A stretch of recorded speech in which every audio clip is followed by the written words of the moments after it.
a África antes do europeu. Continuando essa questão, a gente vai ver que os povos que existiam na África, eles tinham sua cultura, sua beleza, seus conhecimentos, né, sua religião, suas religiões, seu comércio, que a gente viu que era um comércio bastante rico, diversificado. E na página 65, seguindo o nosso livro, nós vamos ter os povos iorubás. Se eu não estiver falando correto, me desculpe. Os iorubás são os grupos étnicos de maior quantidade na África, e eles vão ter várias ramificações, vamos dizer assim, vários povos vão descender dessa etnia africana, né? Esses grupos, eles também, na parte ocidental do subsaariana, quer dizer, na parte sul do deserto do Saara, esses povos, essa etnia, né, ela vai ter uma grande influência. Tem muitas, vamos dizer, tribos que falam a mesma língua, que têm a mesma base cultural, a mesma base religiosa, a mesma base fundamental, né, de ancestrais, vamos dizer assim. A gente vai ver 3 cidades onde esse povo iorubá ele foi muito presente, vamos dizer assim. A Ife, Oyo e Benin. Ife, ele era um entreposto comercial. O que é entreposto? Fica entre, né? Entreposto. Local de comércio, um ponto de comércio.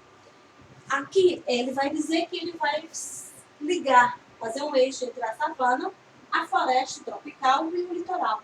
Essa cidade de Ife, ela vai ficar num local onde ela vai receber comércio, tanto das caravanas, como através do Saara, através da floresta tropical e do litoral. O pessoal que vivia nessa região, né, vamos dizer assim, talvez formando um círculo, um triângulo, geograficamente não dá para a gente decidir, eles tinham esse ponto de venda, esse entreposto comercial que já existia antes da chegada do português. Ele, além de um entreposto comercial, um local de comércio, ele vai ser um centro religioso. Ife era uma cidade que ela tinha a questão comercial e a questão religiosa muito presente. Ife, segundo a crença dos iorubás, lá foi onde o deus Oduduwa criou a humanidade. Tem a lenda que conta que Olorum, o deus supremo, mandou Oduará para a terra. E ele levou uma porção de areia, um grão e um galo. No meio do caminho, por motivos não sei qual, a terra caiu na água, virou uma lama. Mas o galo foi e recolheu a terra, criando a parte fixa, né, da terra. E a planta nessa terra germinou e vai nascer uma árvore de lá 16 ramificações, que são as ramificações que eles vão dizer que são as vindas, né, que são descendentes do Oduará.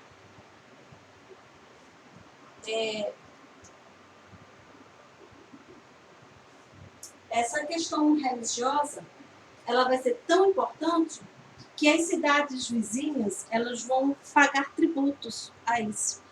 A parte religiosa Ife vai ser superior às outras, vamos dizer assim, ela vai ser um centro religioso, que as cidades, como por exemplo a cidade de Benin, eles vão pagar impostos a Ife justamente por essa crença religiosa, essa crença de Oduadá, porque eles vão acreditar que são descendentes dessa divindade. E lá, como era um centro religioso, então eles eram obrigados a pagar um tributo, né? O que na nossa religião seria o dízimo, vamos dizer assim. Eles pagavam um tributo, uma parte do seu dinheiro, da sua renda, dinheiro não, porque naquela época a renda, dinheiro não existia tanto, no nosso, na nossa cultura agora, vamos dizer assim, da sua renda para essa cidade.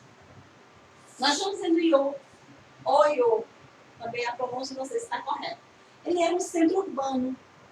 Aqui não deixa de ser um centro urbano, só que ele vai ter essa função comercial e religiosa. Já aqui vai ser um centro urbano, onde vai ter os nobres, aquela parte da elite da sociedade que praticamente não trabalhava, né? Os comerciantes, aquele pessoal que sobrevivia desse comércio, né? Da floresta, da savana, do litoral, dos transarianos, da rota transariana, os camponeses e artesãos. Aqui a gente vai ver que eles já vão incluir nessa questão cultural a sobrevivência da terra, o plantio, né? Eles vão dizer que esse centro urbano de Oyo, não sei se é a pronúncia correta, era um centro tão urbanizado, com arquitetura tão bonita, uma metalurgia, os metais tão avançada técnica de metalurgia, que vai encantar os portugueses, né? Então, essa história de dizer que os portugueses fundaram a África é uma lorota, é uma, vamos dizer assim, invenção. Já existia esses reinos, grandes reinos, uma cultura belíssima, um comércio que não precisava do português para sobreviver. Então, a existência da vida antes do português na África é muito, muito antiga. Inclusive, quando a gente começa a estudar história, os historiadores, eles têm como a África o berço da humanidade, que foi os primeiros fósseis encontrados, os mais antigos, estão na África, né?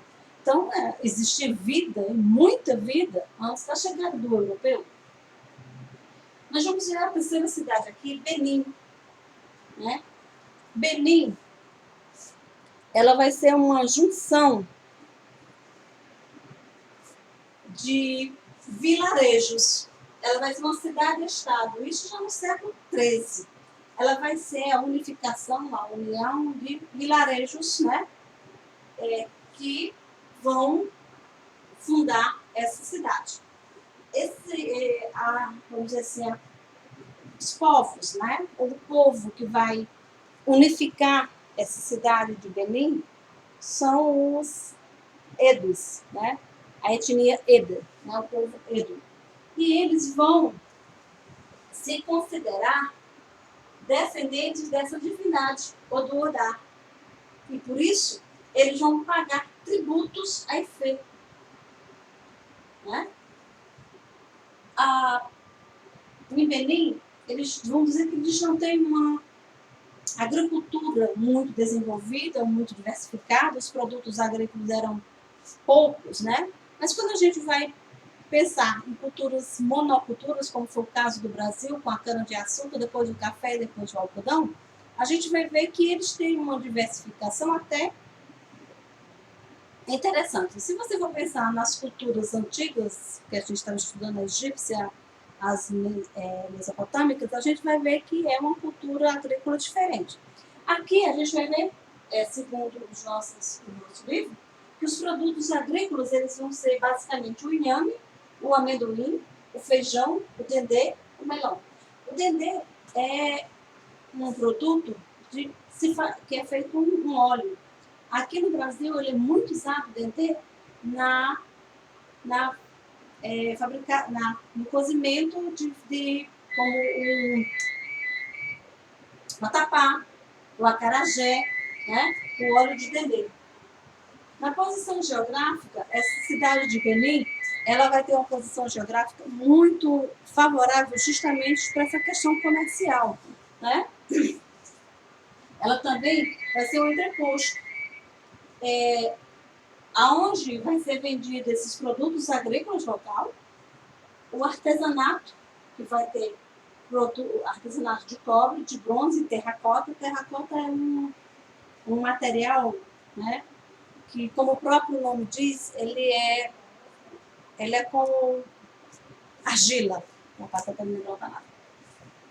Aí também eles lá, sal e peixe seco, que esse aí eles vão ser mais direcionados para o comércio para a Europa, né?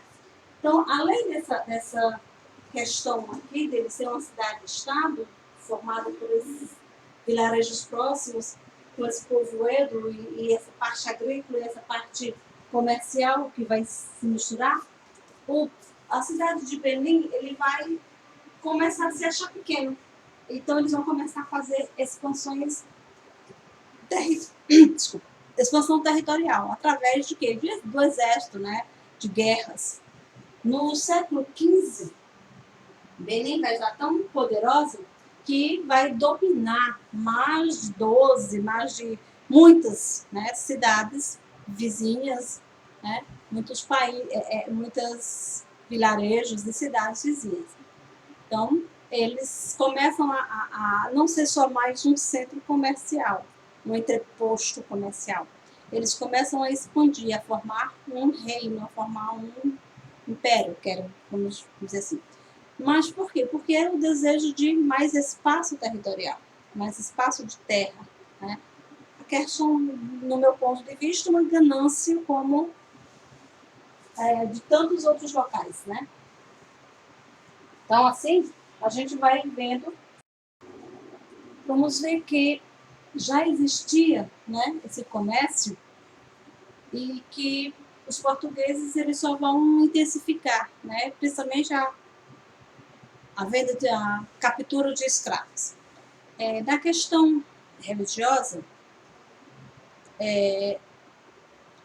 a rota transariana ela vai ser um ponto de ligação, ela vai ter importância porque ela vai ser um ponto de ligação comercial entre essas duas cidades, Ifé e Benim, e também porque essa rota transariana, ela é, como é que eu vou dizer? Ela é favorecida, né? Para chegar lá, suas mercadorias, elas têm interesse de chegar nessas duas cidades, por conta da sua posição geográfica, da posição geográfica das duas cidades, que vai ser favorável para a saída, vender essas mercadorias em outras localidades, fora, né, pegando essa questão oceânica, o Oceano Atlântico, que elas ficam ali no sul do Saed, né? Como essas duas cidades elas vão se localizar aqui, no sul do Saed, vai ser interessante para essa rota transariana elas serem entrepostos, né? As duas. Continuando na nossa página 66, nós vamos ter outros povos africanos, o povo Banto, né? Os povos bantus. Por que plural? Povos bantus. Porque nós vamos estudar que eles vão formar uma etnia. Deixa eu ver se assim fica melhor para pegar para responder. Né? Esse povo aqui, deixa eu ver, só um minuto. Esses bantus, né, como eles vão ser chamados, ou essa etnia, esse conjunto de povo, né? Eles têm um ponto em comum, a língua. São povos que têm a mesma estrutura linguística. Eles têm como base a mesma forma de falar e de escrever, vamos dizer assim. A língua banto, né? Ou bantofone, os falantes do banto. Então, esses povos, eles vão ter em comum essa forma linguística. Segundo pesquisas, segundo informações, segundo descobrimentos ou revelações ou informações, né, de historiadores, segundo conta-se que a partir de 1000 a.C., esse povo banto, eles começaram a emigrar para os montes Adamauá, por motivos talvez de sobrevivência ou a questão de guerras entre eles, por motivos provavelmente para melhorar de vida, sobreviver. Então, esses povos, eles que têm a mesma estrutura linguística, a mesma fonte, a mesma etnia, né? eles vão começar a se espalhar, eles vão migrar para esses montes da Adamauá, para o sul da África, né? Eles vão começar a mudar para cá. E hoje eles estão onde estão os países de Angola, Congo, Camarões, Gabão, Uganda, Nâmbia, Zâmbia, Moçambique, Botswana e Zimbábue. Então, esses países, todos eles têm a mesma origem linguística desse povo banto, né? Congo e Angola. Por que esses aqui? Porque são reinos que vão se destacar, que vão ter, de uma certa forma, muito a ver com a questão aqui do Brasil, porque foi de lá, de Congo e de Angola, que vieram muitos escravos, né? Então, o reino de Congo ele vai surgir, ou ele vai se estruturar no século XIII. Ele já talvez até já existisse, mas não como um reino. E esses povos, eles vão falar, vão ter um ponto em comum, a língua banto. Eles são povos originários daqui, esses povos bantos, né? Fica no sudoeste da África Central, esse reino de Congo, onde hoje é Angola, República do Congo, Gabão, República Democrática do Congo. Então, esse reino, que vai surgir lá no século XIII, são esses países atualmente, né? O país de Angola, República do Congo, República Democrática do Congo e o Gabão. Os Bakongos é um grupo étnico de lá que vai, vamos dizer assim, se destacar, esse grupo étnico, justamente por conta da sua forma de trabalhar, né? Eles vão fabricar, vão tecer tecido de rafi, que é de uma planta africana, eles colhem essa fibra e fabricam esses tecidos. Objetos de marfim e coletavam zimbro. Zimbro é uma espécie de concha que servia como moeda. Então, esse povo, esse grupo étnico dos Bakongos, eles vão ter também a sua língua, o banto, né? Eles vão ser originários desse povo aqui, ó, a língua banto. Os camponeses que vão existir nesse reino de Congo, eles vão cultivar cereais, e eles já vão trabalhar com ferro. Os objetos de trabalho dele, como a enxada, o machado, já vão ser de ferro. Então, não é essa questão de dizer que foi o europeu que levou o ferro, que não, já existia, eles já conheciam, eles já trabalhavam com esses materiais, com esse minério, com esse ferro, né? O cobre, o zinco, o ferro. Então, aqui, ó, eles também criaram aves, cabras, né? Os comerciantes desse reino, eles vão complementar, né? Vão vender para outras regiões da África produtos como o sal, esses objetos de marfim, a cerâmica, esses tecidos, joias de cobre, e vão interligar esse espaço da África também, né, nessa questão comercial. Então, o comércio africano, ele sempre teve uma grande influência na vida do africano. Não eram só... A gente vai encontrar povos tribais, mas tinham reinos, tinham cidades-estados, tinham diversas sociedades nessa África, né? Então, aqui nós vamos ter mais um grupo linguístico, um grupo étnico da África. Continuando aqui sobre os povos bantus, né? Como a gente viu, a gente estava falando sobre o Congo. O reino do Congo, eles vão ter, né, esses bantus, né, essa etnia, como sua base populacional, né? Nós vimos que os Bakongos, eles eram artesãos e agricultores, camponeses, né? No artesanato, eles trabalhavam com a ráfia, trabalhavam com o marfim, trabalhavam com o zingo, né? Que é aquela concha que era comercializada, era um tipo de moeda. A ráfia era uma fibra que eles faziam tecido. E o marfim é um agora faltou a palavra, mas eu lembro já, né? Que fazia a questão de objetos, né, artesanais.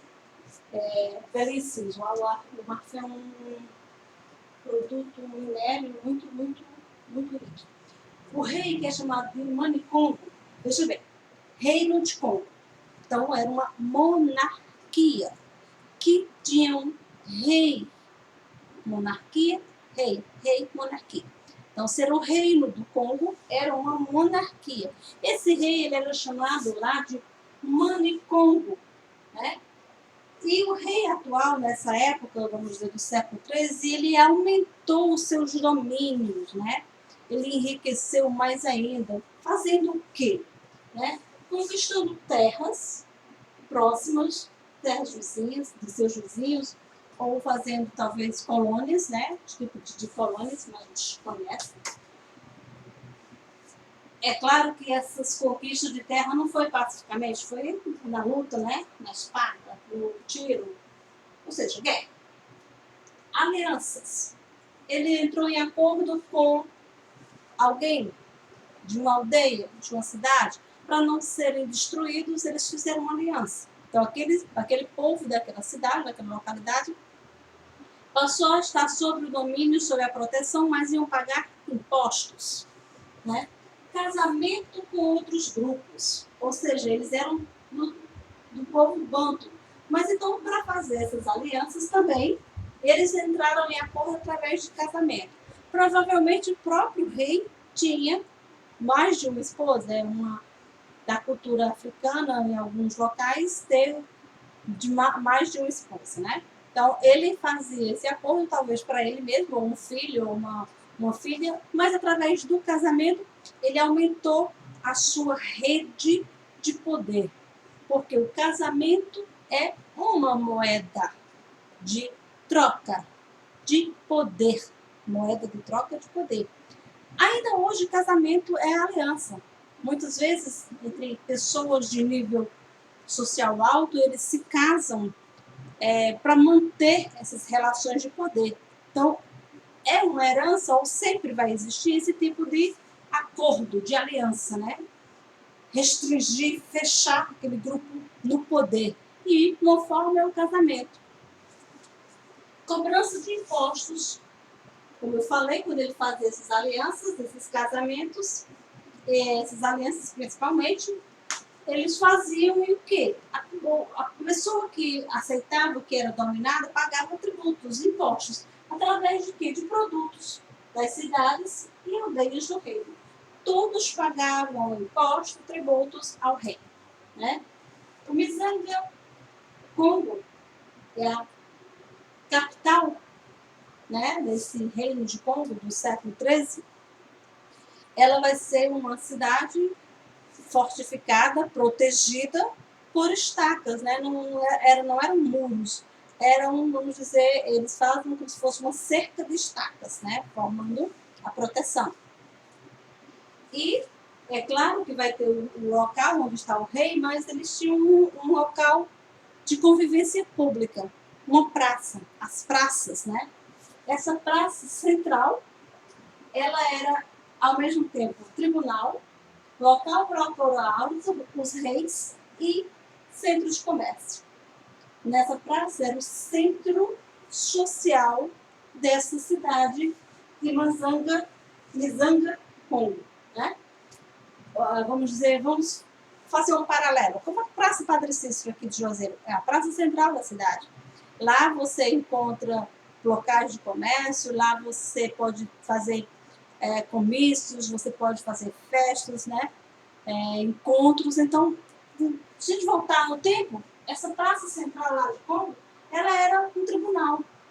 A pessoa era julgada em praça pública. O rei, quando ia ser coroado nessa praça. O grande comércio, ou o pequeno comércio do dia a dia, existia nessa praça. Então, ela era o centro social da cidade capital. Nessa época, no século XIII, né?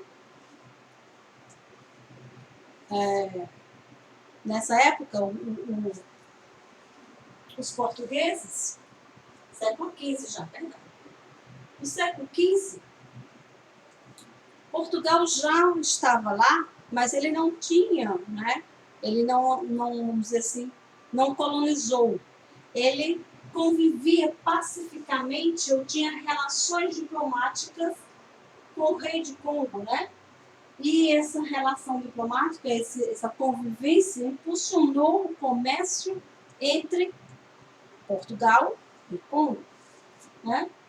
O comércio principal de Congo e Portugal, ele vai ter a função de fornecer os produtos, né, agrícolas, os produtos, principalmente os produtos como o marfim, o ouro, talvez a ráfia, que era uma coisa diferente, né? Eles buscavam coisas diferentes, especiarias, mas principalmente escravos.